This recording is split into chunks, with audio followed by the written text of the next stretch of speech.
ప్రముఖ శివభక్తులండి. నిజం చెప్తున్నాను, ఈ శివరాత్రి సందర్భాల్లో మనం చాలా మంది శివభక్తులు చూస్తూనే ఉన్నాము. బట్ నేనైతే ఇప్పుడు లేటెస్ట్ అందరూ చూస్తున్న ట్రేడ్ న్యూస్ ఏంటంటే ఈ లేడీ అఘోరి అనేది నేను అయితే నమ్మశక్యండి. వాళ్ళు ఏదైనా పబ్లిసిటీ కోసం అట్లా చేస్తున్నారని నా ఆలోచన. గట్టు కూడా వైష్ణవి అమ్మాయి కూడా వాళ్ళ పేరెంట్స్ని ఎంతో బాధపడింది, వాళ్ళ పేరెంట్స్ని బాధపెట్టిన సన్నివేశాలు మనకు కనపడుతుంది. ఎందుకంటే వాళ్ళ బ్రదర్ కానీ వాళ్ళందరూ అంటున్నారు మా అమ్మాయిని ఏదో వశీకరణ చేసుకుని వశీకరణ ద్వారా తీసుకుని వెళ్ళారని అంటున్నారు. అసలు ఈ రోజుల్లో వశీకరణలు అన్నీ ఉన్నాయి బ్రదర్, ఉన్నాయి కంపల్సరీ. వశీకరణ లేకపోతే నవ్ డేస్ ఎక్కడైనా చూడండి, ప్రతి ఒక ముస్లిం వచ్చి ఒక నిమ్మకాయలు కట్టిపోతానంటే ఆ నిమ్మకాయల్లో ఉన్న నెగిటివ్ ఎనర్జీ అనేది నెగిటివ్ ఎనర్జీని పాల్గొడుతుంది కాబట్టి వాళ్ళు నిమ్మకాయలు కడుతున్నారు. దాన్ని కూడా మనం గౌరవిస్తున్నాం ఈ రోజు కూడా. అఘోరి కాదండి, నిజంగా అఘోరి కాదు. ఎందుకంటే నేను చాలా వీడియోలు చూస్తున్నాను అతన్ని, కనీసం అతనికి ఒక శ్లోకం చెప్పడం రాదు, ఒక కాలభైరవ అష్టకం రాదు. ఈవెన్ మనం చూస్తూ ఉన్నాం శివనామాల్లో ఏదైనా ఉన్న ఏవి కూడా అతనికి ద్వారా నేను అతని నోటి ద్వారా విన్న వీడియోలు అయితే నేను చూడలేదండి. ఓకే అన్న, వాస్తవానికి అఘోరీలు అంటే సైలెంట్ గా ఎక్కడ అడవుల్లోనో మంచు కొండల్లోనో ఉంటారు. అలాగే ఈ అమ్మాయిల జోలు కూడా పోరు. మరి ఇటువంటి సన్నివేశాలు చూసినప్పుడు ఎలా అనిపిస్తుంది? అవును, నిజంగా ఏంటంటే అఘోరి అనే వాళ్ళు ప్రాముఖ్యత ఏంటంటే కాలానికి అతీతంగా వెళ్తారు. కాలానికి అతీతంగా వెళ్ళి నెక్స్ట్ ఏం జరగబోద్దు కూడా వాళ్ళు చెప్పడానికి సిద్ధంగా ఉంటారు. జట్టు కూడా కామ క్రోధ లోభ మోద మహమాత్సర్యాన్ని వాళ్ళు అదుపులో ఉంచుకుంటారన్నమాట. నిజం చెప్తున్నానండి. ఇదైతే వైష్ణవి విషయంలో పాపం వాళ్ళ పేరెంట్స్కి అన్యాయం జరిగిందని నేను భావిస్తున్నాను. తన తప్పేముండదండి. ఇప్పుడు ప్రపంచం అట్లా ఉందండి. అంటే ఏంటంటే అందరూ పబ్లిసిటీ కోసం ఎగబడుతున్నారు.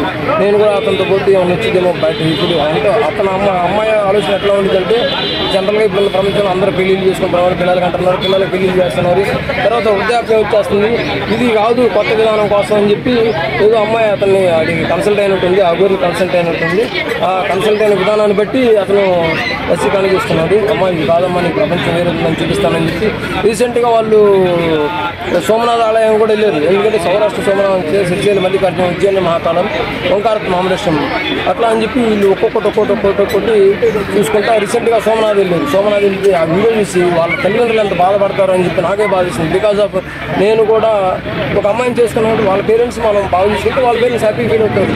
అటువంటిది ఆ వీడియో చూసినప్పుడు వాళ్ళ తల్లిదండ్రులు ఏమి హ్యాపీ ఫీల్ అవ్వరు. బట్ సోమనాథ్ వెళ్ళింది బాగున్నంత వరకు, కానీ వెళ్ళాల్సిన పర్సన్తో వెళ్ళింటే చాలా హ్యాపీగా ఉండేది.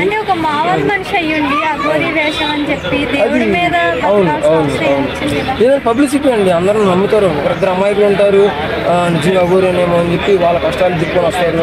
వీళ్ళు ఏం చేస్తారంటే కొంత అమౌంట్ ఏదో ప్రాబ్లం అనేది కాలానికి అనుకూలంగా తీరిపోయింది. ప్రాబ్లమ్స్ ఎప్పుడు ఒకే రకంగా ఉండవు కదా. ఈ రోజున్న ప్రాబ్లం రేపు ఉండకపోవచ్చు వాస్తవానికి అయితే. బట్ ఏంటంటే మనిషికి పేషెన్సీ ఉండాలి. నౌడేస్ చూస్తున్నానండి విద్యార్థులందరూ చాలా పేషెన్సీగా లేక వాళ్ళు చిన్న ఎగ్జామ్స్ కూడా చూస్తున్నారు. మీరు గమనించి ఉంటారు. ఇంటర్మీడియట్ ఎగ్జామ్స్ కూడా భయపడిపోయి అమ్మో మార్కులు ఎక్కువైపోయింది అని చెప్పి సూసైడ్ చేసుకుంటున్నారు. గట్టిగా 17 సంవత్సరాలు 15 సంవత్సరాలు వాళ్ళకి ఏం కష్టాలు ఉంటాయండి. ఈవెన్ పాస్ మార్కులతో పాస్ అయినా హ్యాపీ. వాళ్ళు ఏం ఫస్ట్ స్టేట్ లెవెల్ ర్యాంకులు రాబోలేదు. ఇలాంటి వాళ్ళు ఎలాంటి యాక్షన్ తీసుకోవాలి? ఇలాంటి వాళ్ళ మీద యాక్షన్ అంటే ఇప్పుడు ప్రపంచం ఏంటంటే ప్రపంచం మొత్తం మొబైల్ చుట్టూ తిరుగుతుందండి. వాస్తవం చెప్తున్నాను కదా, చిన్నపిల్లల దగ్గర నుంచి ప్రతి వాళ్ళ దగ్గర మొబైల్ చుట్టూ తిరుగుతుంది. మొబైల్ నుంచి మనం చెడుని స్వీకరించవచ్చు, మంచిని స్వీకరించవచ్చు అనమాట. సో చెడుని కొంచెం దూరంగా పెట్టి మంచిని నేర్పియాలి పిల్లలకి. ఓహో ఇది ఇది ఇది మంచి చెడు అని చెప్పి యూట్యూబ్లో కూడా ఎప్పుడు చెడు గురించి కాదు మంచి గురించి కూడా ఒక అవగాహనమైన విధానాలని చెప్పచ్చు. ఇప్పుడు రీసెంట్గా మేము భారతీయ మాతాజీ గ్రూప్ ఏం పేరు సత్యవాణి భారతీయ సత్యవాణి గురించి ఇప్పుడే జస్ట్ ఒక పావు గంట కింద కలిసి వస్తున్నాము. నిజంగా ఈ 60 years ఏజ్ అయినా కూడా రెస్పెక్ట్ విధానం, మన సంస్కృతికి ఇచ్చే విధానం చాలా బాగుంది. నిజంగా ఎలాంటి వాళ్ళైనా దగ్గరికి వెళ్తే ఆమె చూసి మనం కూడా ఈ విధానాన్ని నడుచుకుంటే బాగుంది అని చెప్పి అనుకోవచ్చు. ఇప్పుడు ఇలాంటి దొంగ స్వామీజీలు దొంగ అఘోరాలు నమ్మే వాళ్ళకి మీరు ఏం చెప్పాలనుకుంటున్నారు? మనం ఏం చెప్పలేదండి. వాళ్ళ వీడియోని మనం ఫాలో అవ్వకుండా ఉంటే చాలు. ఏంటంటే వాళ్ళు ఏంటంటే వ్యూస్ ఎక్కువయ్యే కొద్దీ వాళ్ళకి కూడా నేమ్ ఎక్కువ వస్తుంది, ఫేమ్ ఎక్కువైపోయింది వాళ్ళకి. సో మనం కూడా అరికట్టాలి యాజ్ పాసిబుల్. ఎవరన్నా పొరపాటున వాళ్ళని ఫాలో అవుతున్నట్టు ఉంటే మనం అన్ఫాలో కొట్టేస్తే సరిపోద్దండి. వాళ్ళ వీడియోస్ కూడా స్కిప్ చేసేస్తుంటాం అన్నమాట. అది